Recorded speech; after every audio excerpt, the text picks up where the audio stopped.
I think we're ready now and people are coming in. Hi everybody, Perfect. and welcome to this event. Which today we'll be talking about sustainability in UX, and we have the founder of the Sustainable UX Network, Thorsen Jonas, and Stine. How do I pronounce your surnames? I've never asked you, Stine. You're almost there. It's Stine, so I think it's close enough. Your surname? Yes, Ramsing. Ramsing, okay. So we have Thorsten Jonas and Stine Ramsing, and we'll be talking about sustainable UX. I'm going to. Oh, I wish I could mute. Yes, I'm going to mute. No. Yeah, that's wrong. So I'm going to make the setting here. Hide. No, where is it? There's a setting here where I can hide the non-video participants, and I would ask all of us who are joining for the time that Stine and Jonas are presenting, that we just hide our videos so that they take the main screen. Okay, I think it's already doing that. So guys, I'm leaving video wise, and I'll see you in a second. All right. It's all yours. Yeah. Thank you so much. Maybe we wait for 1 or 2 more minutes. There's still people. Yes, coming in. Okay, that makes sense. So to start with, can you tell me what the weather is like? How are you enjoying your summer over there? It's great here in Denmark. It's been a very bad summer, but now it's been a good week and a good weather. So yeah. Actually, same here in Hamburg. Actually, weather's beautiful. I have been for a swim already today. It was wonderful. Oh, I haven't gone to the pool in years. Hey, Victoria. Hello there. See you all. So Victoria is actually organizing a panel on employee experience.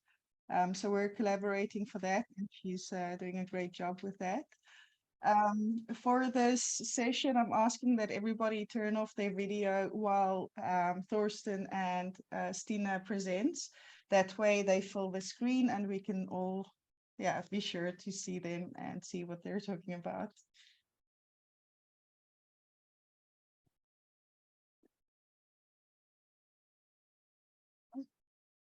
Stine is presenting. Yes, I think Thorsten started the presentation here. So yes, you should all see that now, right? Yes, we see it.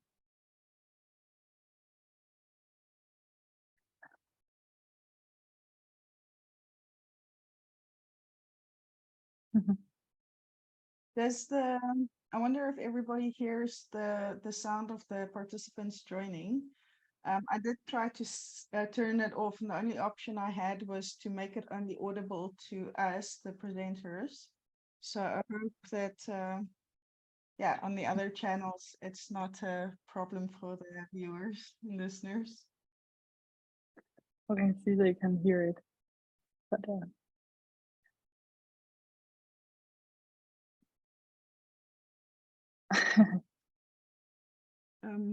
no, where is that here?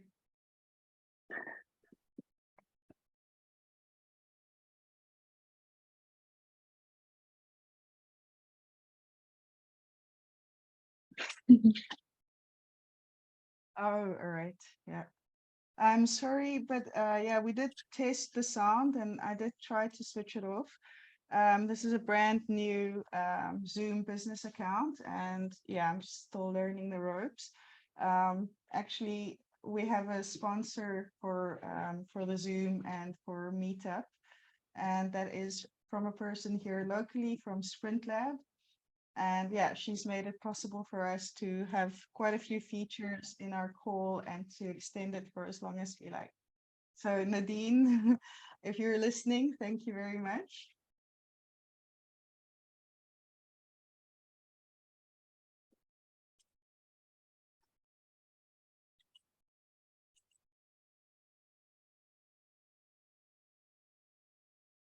So maybe we give it 1 more minute, and then at Yeah. 5:05 we can start, right?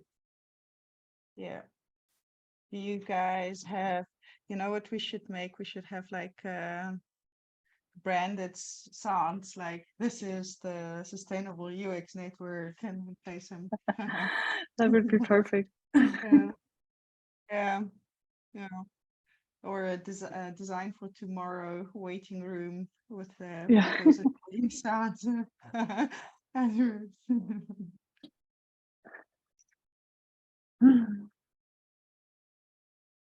But it's really good to be here, and I can see a lot of people coming in, so that's really nice. Yeah. Yes. So I can only have meetups up to 100 participants. And yesterday, the panel with Don and Robert and Sean and Trina and Kurt and who else? Carla. I always forget somebody. Yeah, we had the room was full the whole day.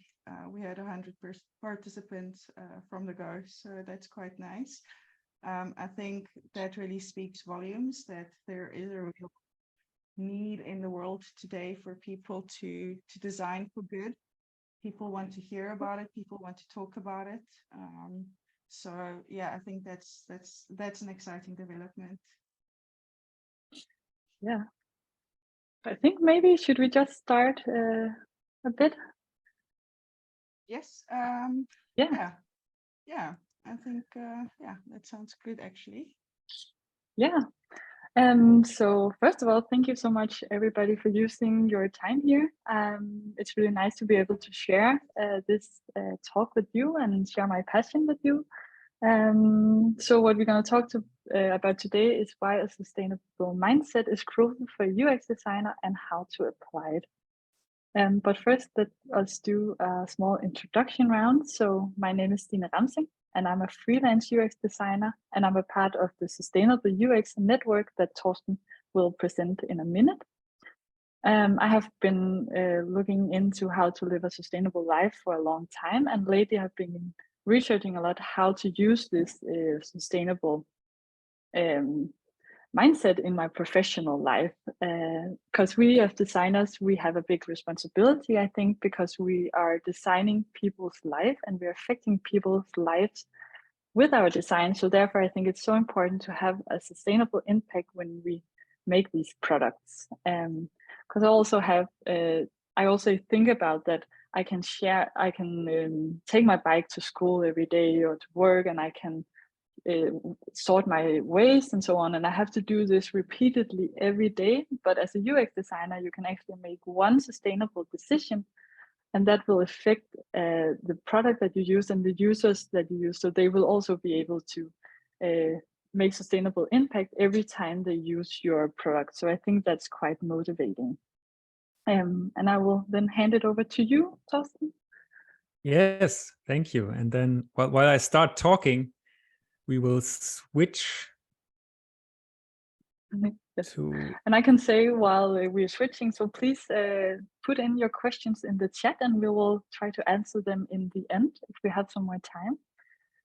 Yes, so we plan to have some time for questions and discussion in the end. So and Stine and me will have a look at the chat, so you can post already questions, and we will try to answer or discuss all of them in the end. Let's see how we get there. So yeah, thank you, Stine. I'm Thorsten from Hamburg, Germany. I'm one of the founders of the Sustainable UX Network, and I'm in UX for quite some time, actually now for, I don't know, almost 20 years. I think 1 or 2 more years until I have made the 20 years. But I worked in a digital agency for a very long time, actually worked for various clients all over Europe. And the important thing is actually, as I'm afraid many other people, I also ran into a burnout. And after I returned from that, I decided, hey, I maybe want to do something more meaningful with, well, not with my life, also with my life, but also with the stuff I'm good at and the stuff I do for work. And so that's when I decided some years ago to move into this direction of sustainability and more meaningful work. And I chose these two pictures here. You can see, because my passion, or my other passion, is being outside, doing sports. I love doing triathlon, running, but I also love going to the mountains. And it's really beautiful to go there, but it's also, when you go to the mountains and go up there and go through the glaciers, etc., you see year by year how the glaciers are vanishing. Paths that you could have walked last year are not hikeable anymore this year, right? It's really dramatic to see the change there in the mountains, and you see it in a much more, I would say, drastic way than you see it here. And that's a very important driver for me, because since I go to the mountain at least once or twice a year, every year I see how fast things are changing there, and that's a big driver for me doing this work. And that's the second picture. I do a lot of talks and workshops and stuff about these things, because it's still important to talk about these things, to spread the word. And that's why we both are so happy to do this event here today, to spread the word, right, about these things, and about what we all can do and what we all should do, and how we should question actually our own work. As I said, as part of my journey, me and some other people founded the Sustainable UX Network. And let me tell you a very few things about that. So we started that as a one-time project, and from that it more or less accidentally grew to a community. And so it's a community. We have a Slack channel, for example, with a bunch of people in there. I would say you're invited to join there as well if you're not there. We started a podcast some time ago where we invite thought leaders about sustainability and design from all over the world. Like, for example, Trine or Robert, who have been in this session yesterday, have also been guests in our podcast. Trine's podcast is already available. The one with Robert, we are just finalizing, so should be available maybe next week. So maybe it's a good idea to subscribe to it. But we are also doing other things. For example, we have a workshop kit so the idea is, in a series of workshops, to work on what has sustainability to do with our work, and what can we do actually to drive this in our work, to do better in our work. And we also have a large database of resources, and from that we are deriving the Sustainable UX playbook, actually, where you can find resources depending on what you need or where in the design process you are. So that's something we are working on at the moment. And we also do workshops on events, on conferences or somewhere else. So as I said, to spread the word and to practice all together how we can do better. And if that sounds interesting, we invite you to join that. As I said, it's a nonprofit community and initiative. So we don't want any money from you. We just hope it's something you find interesting. And if you want to join our Slack, or we have a LinkedIn page where you can follow us. We have a newsletter actually on the LinkedIn page that you can follow, or subscribe to our podcast. We'll be happy to welcome you there. And if you're interested in contributing in some way, we are also happy to have you with us, to help us doing these things. So there's actually lots of things we are planning for the next months, and we still could need some help there, because we all do that for good, right? For to make an impact.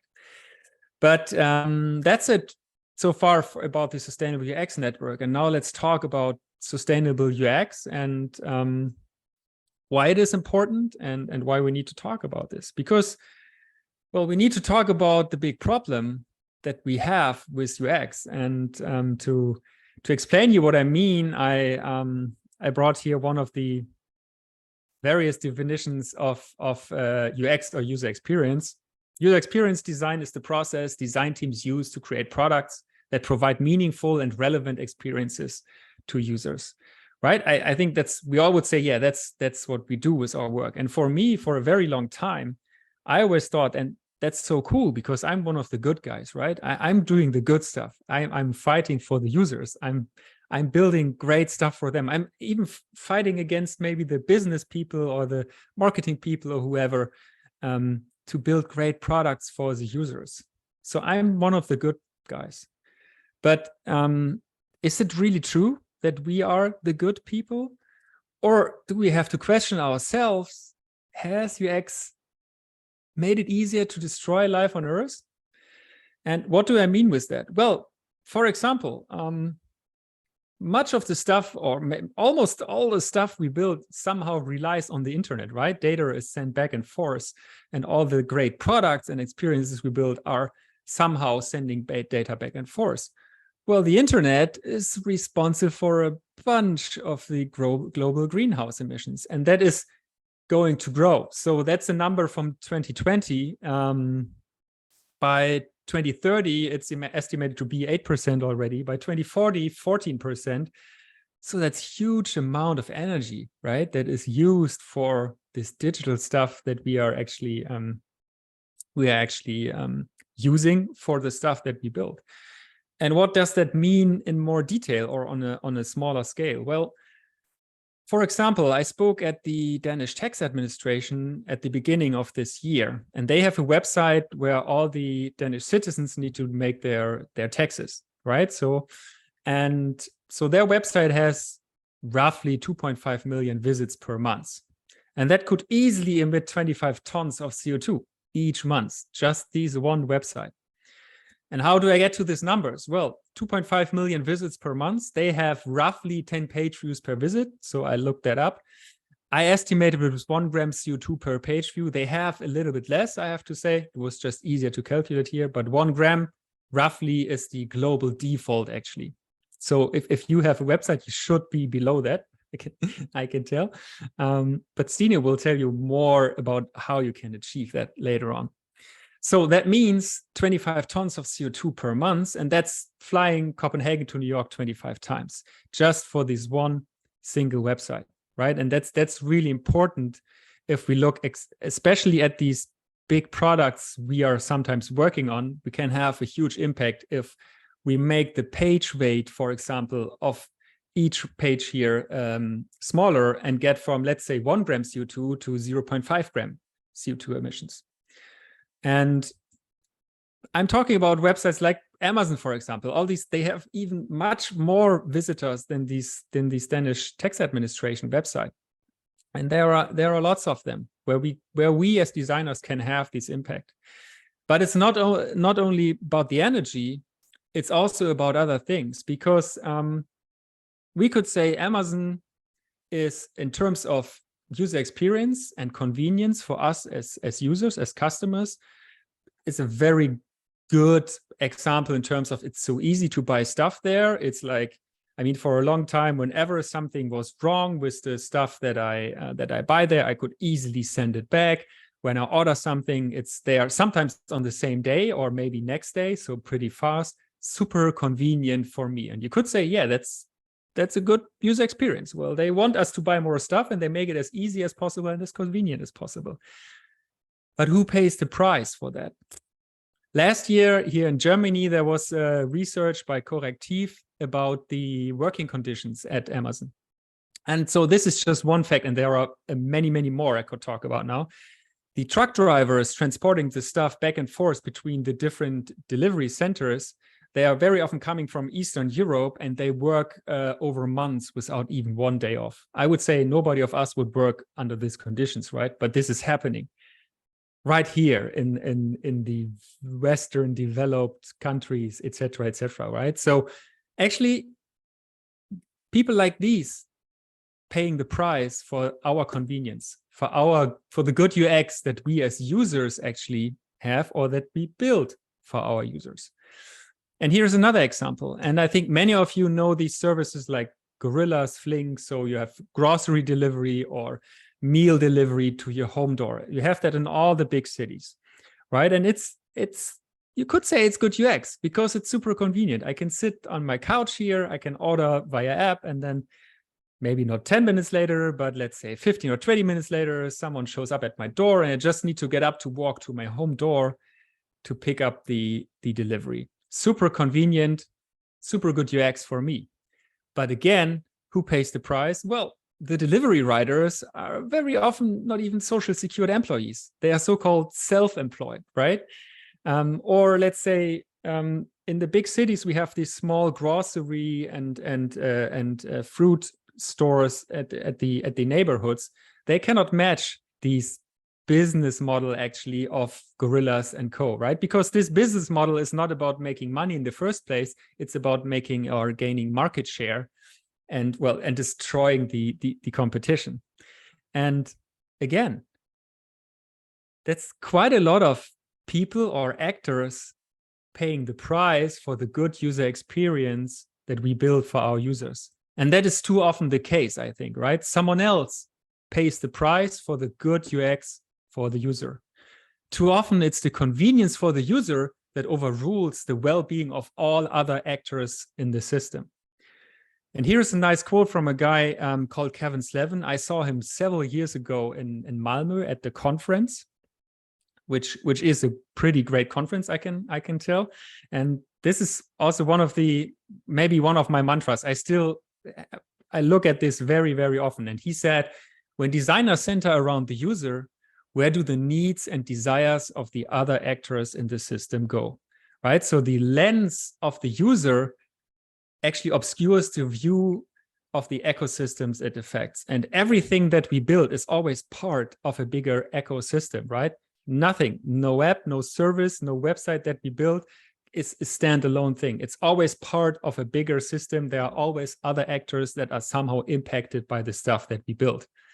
And therefore, we have to come from something that we call human-centered design to something that we call maybe humanity and environmental-centered design, right? And well, truly spoken, in the definition of human-centered design, it's already in there. It's just like nobody of us cared so far, I would say. I think we are all guilty, guilty of that. So that's an important thing. And the good thing is, meanwhile, a lot of people are talking about this, but we are still at the beginning of this journey, right? By default, we need to get away from focusing only on our users and trying to do the best stuff for them. That's not enough anymore. We need to try actually to consider all the actors that are somehow influenced by the stuff that we build. And with this, I want to head over to Stine to talk a little bit more about details and what you can do in detail. And I think you need to take over the screen share again, right, Stine? Yes, there we are. And here you go. Need to unmute. Hey, all right. So in this next part, I would like to talk a bit about what we can do about it and how we can apply it in our everyday work. And I will go through a handful of things you can do. There's so many things you can do, but I've handpicked some of them. So what you can do is design for saving energy. You can design for more sustainable users. You can design for all aspects of sustainability. You can design for all actors in the system, and you can decide for creating transparency. So let me start by the first thing, which is saving energy, which might be the most obvious one, because every interaction on the internet costs energy and it emits CO2. And we're already using too much energy, so we need for designing for using less energy. This next part is very much inspired by a talk by Stine Ramsing, who is a responsible UX designer in a Danish agency called 1508. So check her out, she's really cool. So first I will start by explaining why the internet is using so much energy. And as Thorsen also touched upon, there are these, all the data and the transmission of data on the internet uses energy. So we use energy to store the data in these large data centers and also on local servers. It uses energy to run the servers and also to cool down all of these servers in the server centers. Then it costs energy to transport the data from the centers to your own device when you, for example, load a website, and also costs energy to power the device. So there's a lot of energy used here, and that's especially a problem if the energy is not green. So we have to remember that digital, all we see on our website and stuff like that, that is up in the cloud, is actually also physical in all of these data centers. So we need to talk about how to create more energy efficient solutions. So let's start by talking about video, because even though video can be a really great communication tool, it's actually one of the most energy consuming elements you have on a website, because it demands so much, or you load so much down. So the first thing you can do is to avoid it. If it's not bringing any particular value to your users, then try to avoid it. For example, these background videos you see, they just take up a lot of energy, and it will also, by removing them, optimize your loading speed on your website. You can also see if you can replace them, for example, with less data heavy animation or pictures. And if they are useful, which they often can also be, let's see if you can shorten them. Then if you really need the videos, try to show them only on request, so you don't autoplay videos, so they only showed if the user wants to actually see them. Another thing you can do is also to lower definition. Often the users will not even notice that the definition is a bit lower. And finally, you could choose the best format. And for video, that would be WebM, GIF, or MP4.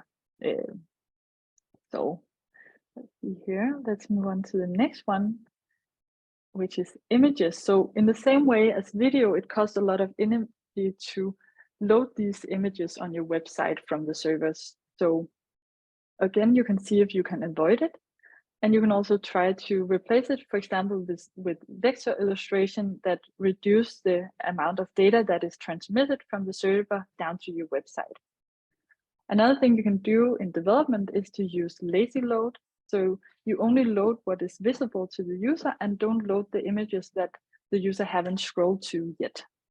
And again, there's also something you can do by choosing the best format. So that is, for example, using JPEGs for photography and very complex and illustration with shades and so on. You can also, for more fine line illustration and typography, you should use SVGs. And finally, for logos and stuff like that that need partial transparency, that would be best to use PNGs. So there's a lot of things you can do. A thing that you might not think about is that also the colors you choose actually affect how much power your device uses.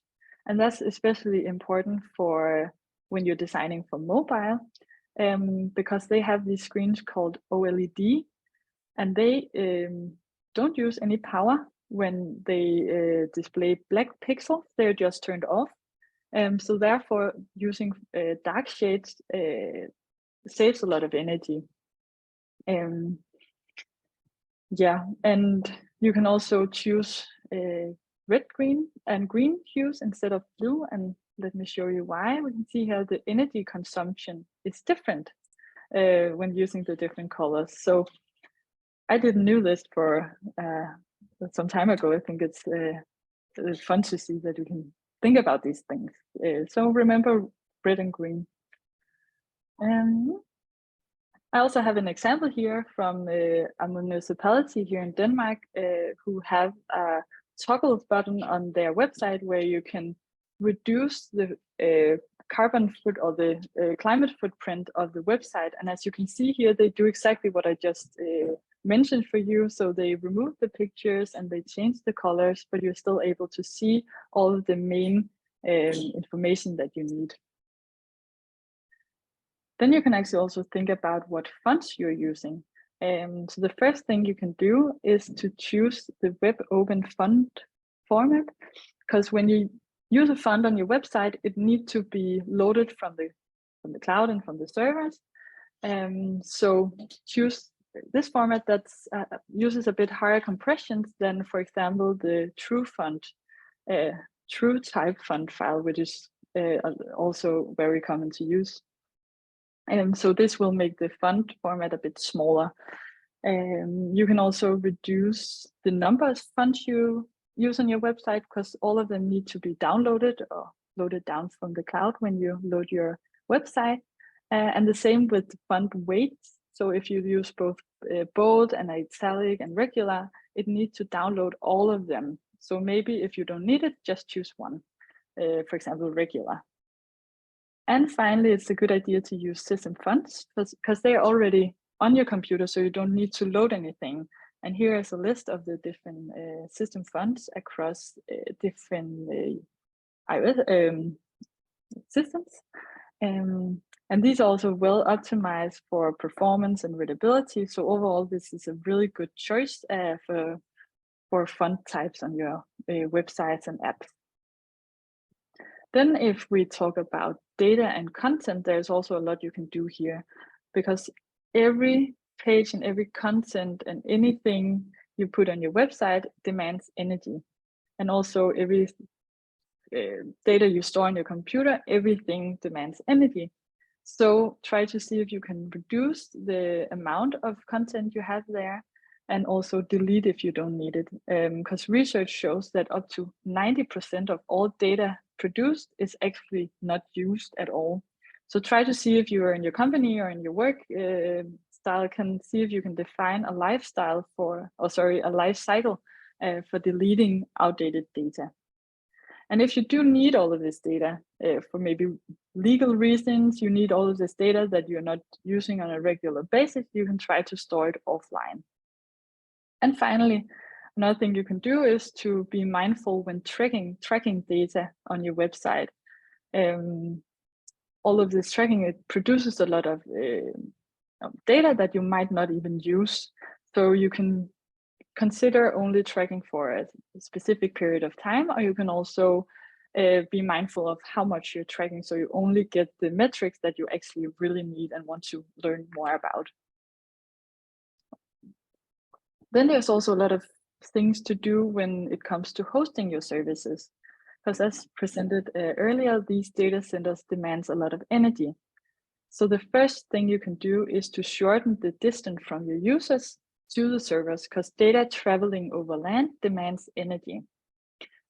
So see if you can host close to your core users, and if you are not used or able to do that and your users are divided across the globe, you can use what is called content delivery networks that make sure that the users always get the data from the data center closest to them. That's quite smart. And then you can also choose green web hosting. So that is data centers that runs on renewable energy and also are powered in an energy efficient way. So here you can, for example, take a look on what country the website is hosted in. So for example, France or Sweden is some really great places to host your services. You can also go to the Green Web Foundation. Here they have a list of all of the green hosting possibilities there are. And here in Denmark, we only have 5. That's not so good, but I can see that, for example, in Netherlands, they have 148. So that's really nice. So consider looking through this map this website when you choose a new hosting service. And then I just took this example because I really like it. This is a magazine called Low Tech Magazine that runs on solar powered website that is only available when the sun is shining. So that's quite fun. And the last thing you can do for UX, for designing for saving energy, is looking at the UX and structure. So the better your website is structured, the faster your user can find what they need, and the less time they will spend on your website. So here you can use your core UX knowledge to make a really good user experience. So here, first of all, you can do user research. And by doing user research, you will make sure that you only implement the functionalities and content that the users actually need. So this will also help you simplify the content and the pages so you have the least amount that you actually need. Another way to do this is also designing for mobile first, because this will really demand you to to only implement the most used functionalities because you have such a little screen to work on. And also mobile is often also more power efficient than, for example, watching or looking at your website on your desktop. And then finally, it's very important to have good navigation because, as I said, the goal is for users to find what they need in the quickest possible way so they use less time on your website. So having a good information architecture and a good search feature is just key to reach this goal. So the benefits for designing for saving energy is, of course, first for the planet. We're emitting less CO2 when we save energy. And that's overall a really good thing for the planet. But all of these things that I've presented is also really good for the owners of digital products because there can be a lot of economical savings. You will have happier users and a more sustainable brand. And in the end, you will also have a lot of positive benefits for the users because they will have a user website that has higher performance and in all a better user experience. So what's not to like here? Yeah, but you can also design for more than just that. You can also design for sustainable users. So we need to help our users act in a more sustainable way. And we could, for example, do this by educating our users. So we can tell them how much impact have a specific interaction or choice they make, or we can give them alternative, less or low impact alternatives. But we need to tell them why we have changed things and also how we have changed it, so we can educate them. We can also design for sustainable defaults, so make the default choice the most sustainable one, because people often tend to take the path of least resistance.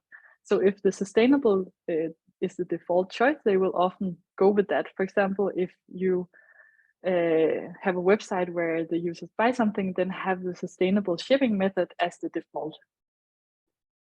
Here I have an example of this where we educate the user. So this is a library in Denmark where you can toggle on and off pictures and videos and colors to make your viewing experience a bit more sustainable. So this can show the user what is actually happening if you use the web in a more sustainable way. But we also need to design for all aspects of sustainability. Often we think only about carbon emissions, but it's so much more than that. Because what have we won if we save the planet, but continue to having more and more cases of depression and burnout? So here we can look at the 17 UN Sustainable Development Goals.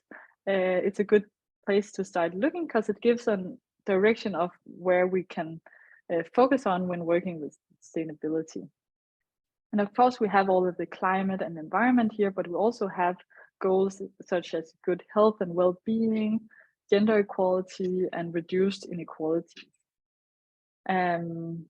So there's so much to consider, and this could seem a bit overwhelming. So that's also why I like to start with all of the designing for sustainable or saving energy, because it's so concrete.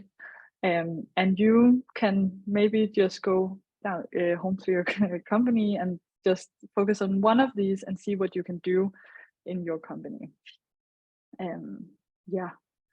Then we also need to design for all the actors in the system, because everything we build is part of a bigger system, and we must not just design for the user, but for all actors.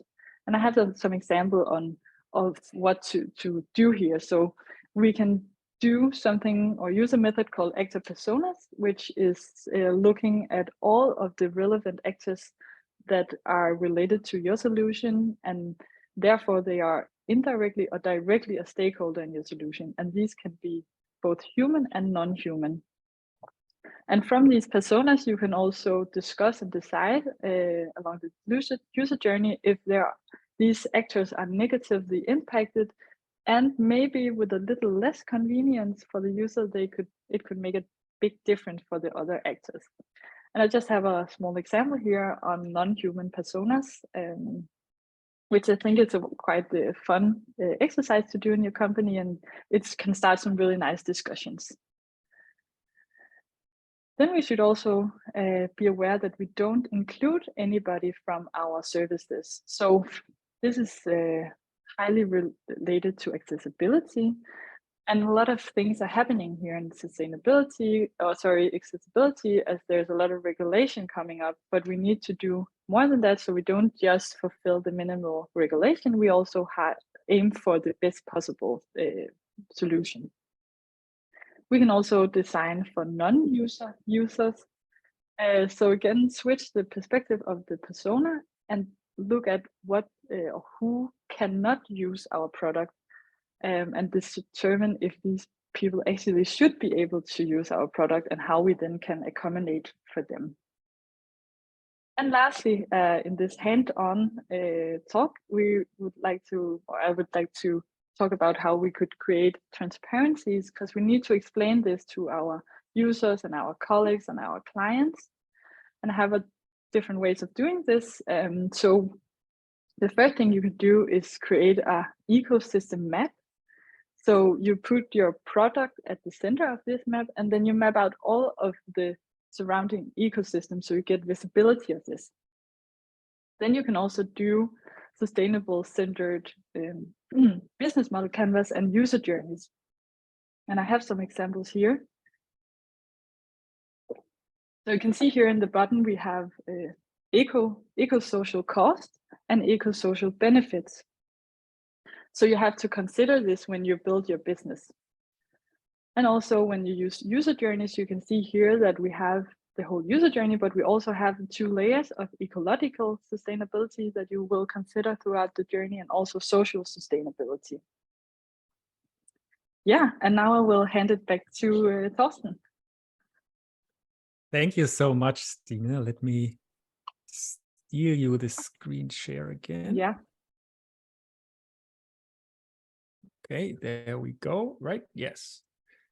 Thank you so much. Yeah, I think the one thing you might have noticed is that the field of sustainability is huge, right? And there are many things we should do, many things we could do, but it's also a good thing because we can choose where we want to start, right? We cannot do not need to do anything at the same time. The one downside that always comes up or shows up in discussions is, and I hear that very often, Thorsten, that's all good, but the business people, the management, they say, hey, it does not make us additional money. It just costs additional costs, right? And it causes additional costs and costs us money. And the truth is, it's not true. Sustainability is also good for business, and I think, and that's not my single opinion, or there are many other people who are much more or much better in all business things that say, hey, you have to go your journey into sustainability because it's necessary to still have a business in, let's say, 5 years or maybe 10 years. And why is that? Well, it's market demands. We see that people, consumers, users demand sustainable solutions in all areas, right? And right now it still might be enough to paint your stuff green, right? And make some leaves onto it, etc. It won't be enough anymore in 2, 3, 4, or 5 years, for sure, right? Because people are not dumb, and transparency will grow on that, and people will be able to make decisions based on, is this really a sustainable product or experience, or is it not?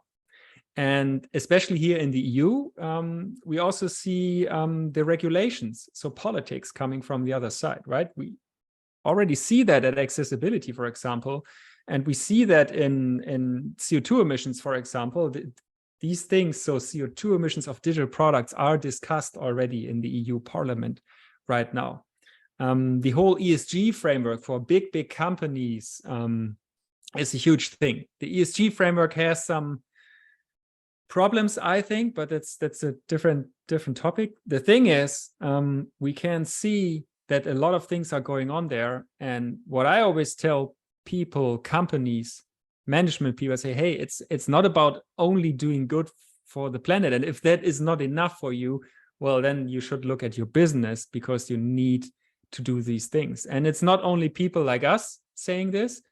It's also, for example, banks. So HSBC is a huge bank, and you see this from this news from the beginning of the year.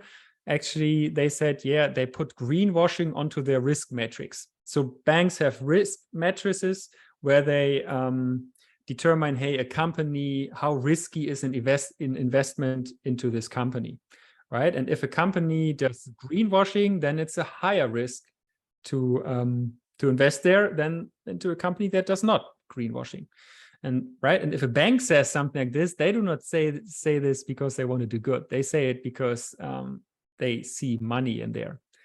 Or Capgemini did a research last year about sustainable product design, and it's really interesting. It's there for free. I can recommend to have a look into it. And so what they said is, we found that organizations that focus on sustainable product design not only stand to gain from improved compliance, reduced emissions, and reduced resource scarcity concerns, but can also reap benefits such as increased revenue growth, right? So there is the business side, and improved relationships with customers and employees. And again, Capgemini is a huge consulting firm. They do not do this because they only want to do good. They do this because they also see a business case. So we are still on this journey, but arguments are already there that we can use to convince also the business side. And we need to take these discussions, and I think we need to take them again and again. It's not like you say this one time and then everybody is convinced. It's more like having these examples, having these research things and show it to these people, because it's like this, yeah, doing it again and again, and at some point people will understand. So coming to an end of our talk today, the important thing is that we need to make sustainability the new default in our work, in our processes, right? At the moment, it's still like we do what we do, and then maybe somewhere in the end or afterwards or whatever, we discuss about, yeah, we also need to be sustainable, right? And that's something we need to change. We need to get to a point where we say, yeah, it's by default baked into all of our processes from the beginning, actually, until the end of our product building processes. And here's just one example design process from the design thing. I could have taken any other one. The important thing is sustainability and sustainable UX needs to be part of all steps in our design processes, right? That's from the very beginning until the very end. And the good thing is there are already a bunch of resources available that you can use at different steps. And by the way, that's also something we try to do with the Sustainable UX Playbook. We try to sort things out in this way so that you can say, hey, I'm at the very beginning of the design process, what tools can help me there? Or I'm at the very end, maybe I'm a junior designer, I'm in the UI design prototyping phase, what tools can help me there? So these are just a very few. There are already many tools, and it's on us to build that into our design processes. And very often it's not totally new tools or methodologies, but it's enhancements of the tools we use anyway, because that's also a very important thing. It's much easier to enhance something you use anyway. So let's say user journeys, for example, you use them in your process, right? And if you just enhance them by what Stine showed you, by an additional layer that says, okay, what is the negative impact, ecological or on other people? It's much easier to do that because you can do that without asking, right? You can just say, yeah, that's our template that we use, and now it's in there. And maybe in the first place, you just put it in there, and then in the next project, you start talking about this, et cetera, right? So it's a step-by-step thing. And in the end, sustainable UX actually is a mindset, right? We need to change the way of thinking digital product creation. We need to ask the right questions because, well, we like questions as UX designers. We think we still need to learn maybe to ask the right questions, to look behind the curtain, actually, to look behind the obvious things. We need to set new layers to our tools and processes, and we need to define new KPIs, or we need to try to weave them into actually, and we need to go beyond our classic UX mindset. And the truth is, it's still a rough journey, right? So, I mean, people like us, we do that for quite some time now.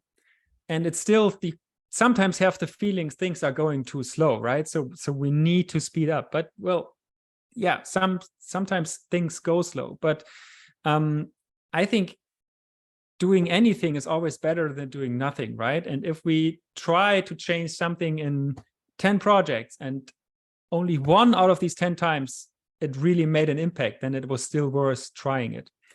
And I want to end our talk with a very nice quote by Amanda Gorman. She spoke at the inauguration of Joe Biden, actually, when he became president. And she said, "For there is always light if only we are brave enough to see it, and if only we are brave enough to be it."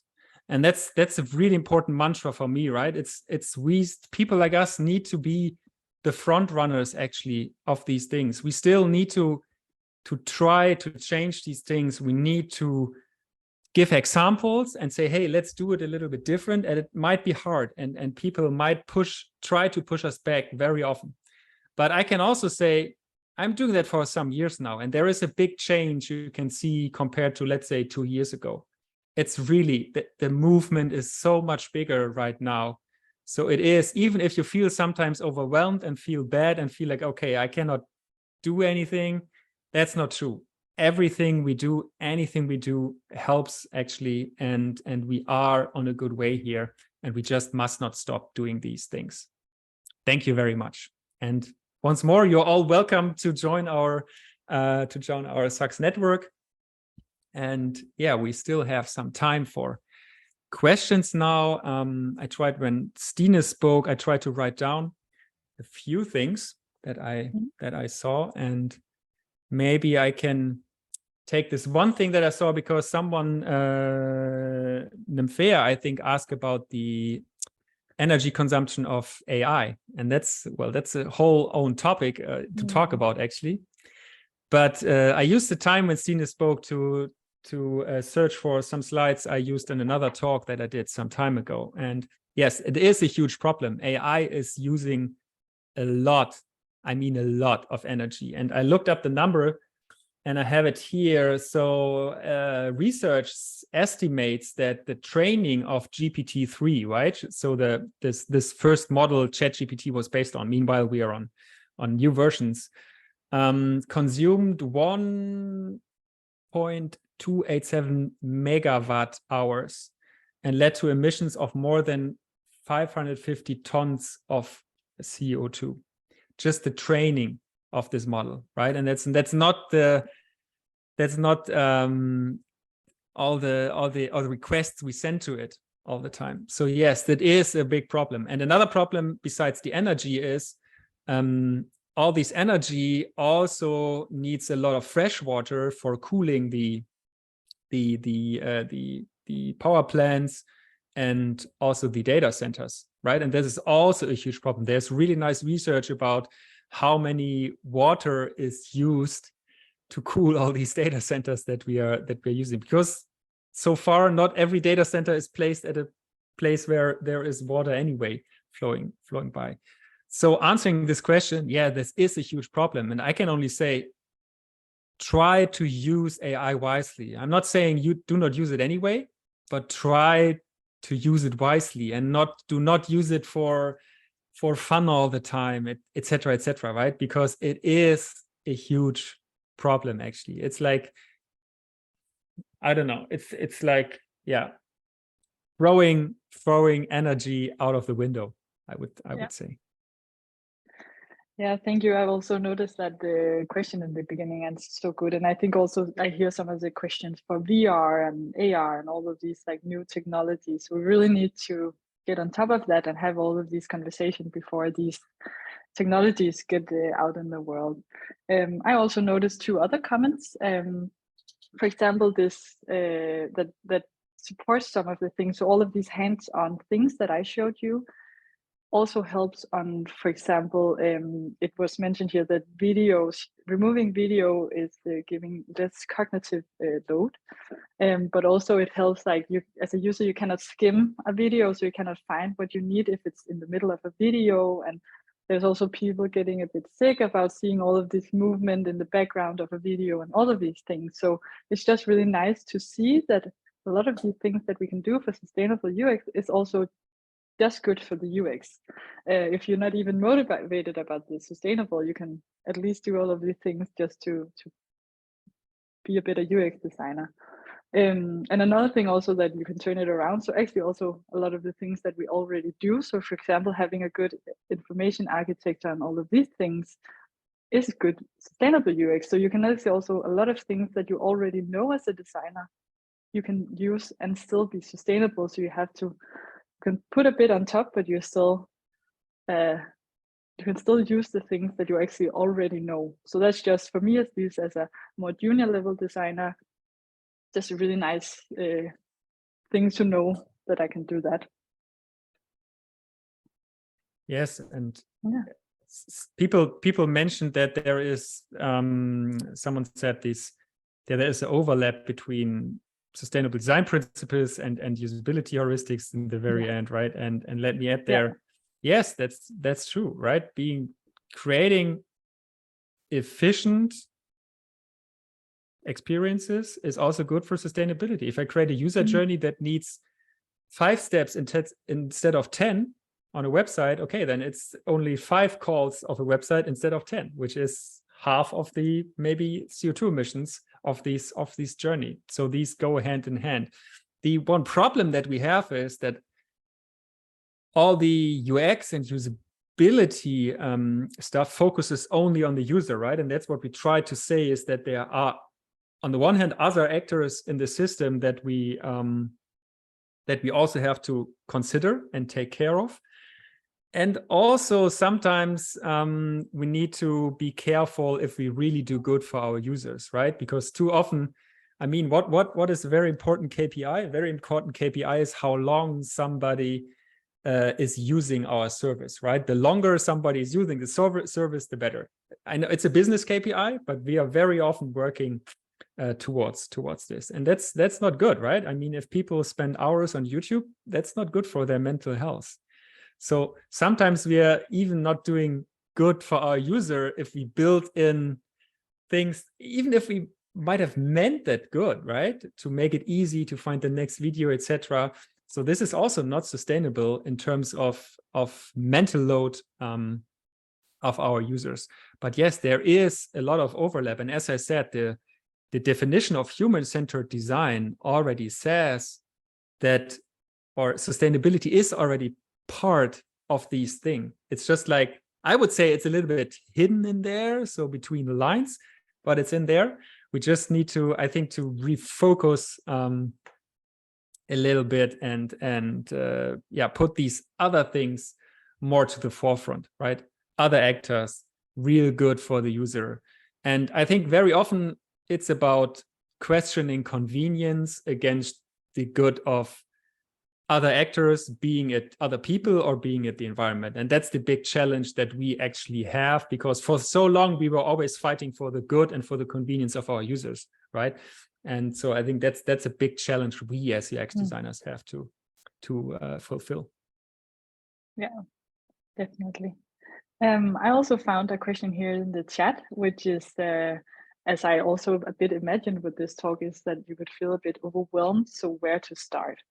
So I think the person who asked, like, you just being here, seeking information, learning a bit every day will help a lot. And there is a ton of material out there. And if you reach out to me on LinkedIn or to Thorsen, I'm sure we can send you a lot of material, and you can listen to the podcast, the Sustainable UX have on Spotify, for example.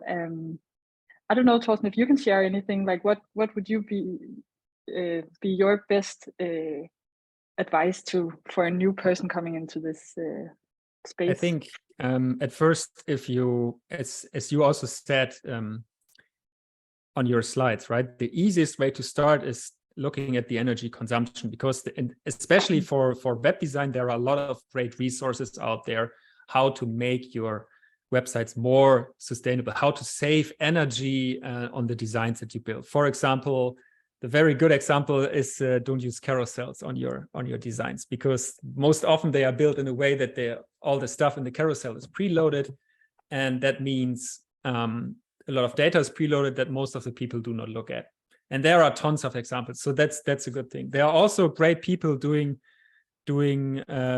courses and classes, and I can tell we are also working on some sort of course or masterclass to get in more depth with different methodologies, right? And my advice always is, and take this feeling of being overwhelmed, take or shift it into an advantage and say, hey, yeah, but there are so many things I can choose from one and start there, right? Try to see it this way and say, yeah, what is most interesting for me? Maybe it's this energy saving web design thing, or maybe it's other things like this user journey and non-human persona thing. It's also something where you could start, right? To choose one thing of the long list, and that's a good thing, right? You do not need to do the one thing everybody does. You can start with something else, and yeah, that's my advice actually.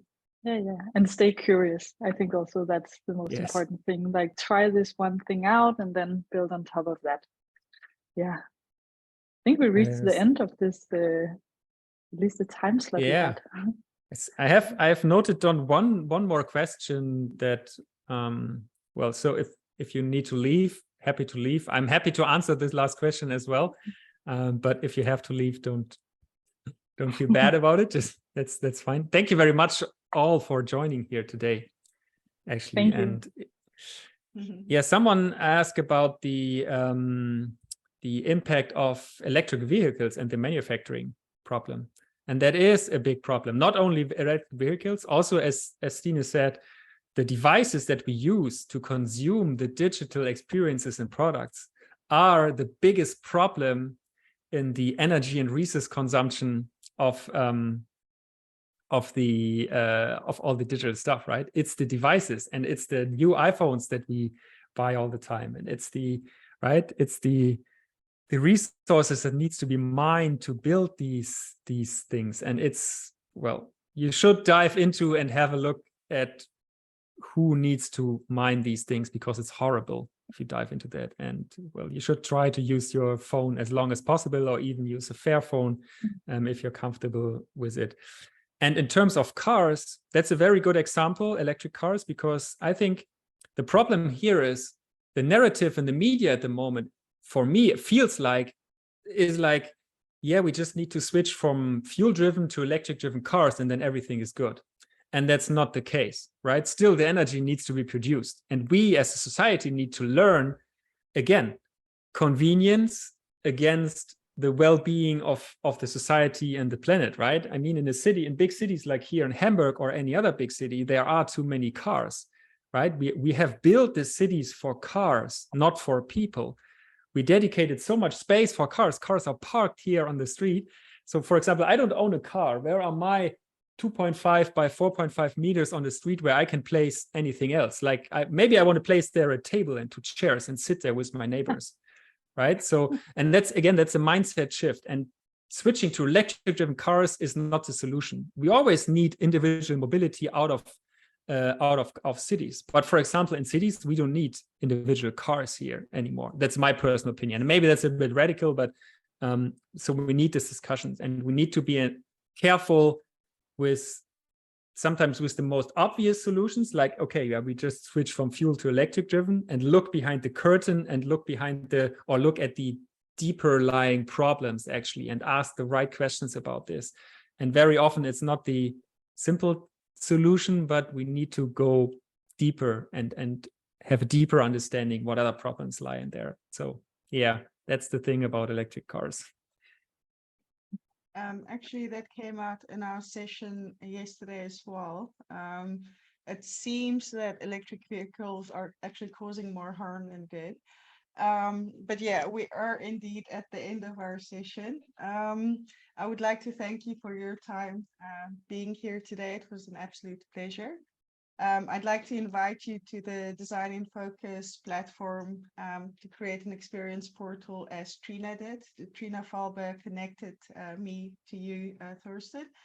And yeah, I'd like to create the same page. I think what you said about, you know, the different levels of starting with sustainable UX.